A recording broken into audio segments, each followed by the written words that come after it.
So here we have Eric wearing Lance Wheeler's core velocity belt. Eric had Tommy John surgery 2 months ago, and we are looking for a pre-return to throwing program. So as we know, following surgery or trauma, we can develop faulty mechanics because of decreased kinesthetic awareness, decreased proprioception just from not using that pattern. So we're using Lance Wheeler's core velocity belt in order to begin developing the pattern, early neural grooving, before we actually turn into a throwing program. That way we can hit the ground running.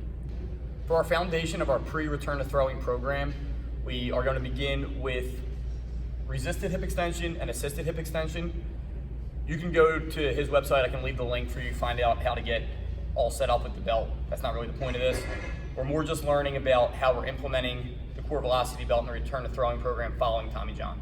So right now we're about 2 months out of surgery, 2 months probably around this till we return to throwing. So what we're going to do is we're going to start with the assisted hip extension program. So it's more of an anterior posterior hip movement. This is just the very basics of regrooving that hip hinge pattern. So we'll do a few reps of this.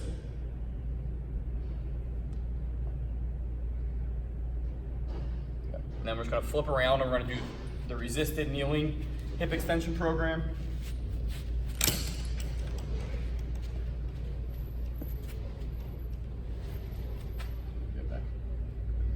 Again, nice flat back, just working on a strict hinge pattern.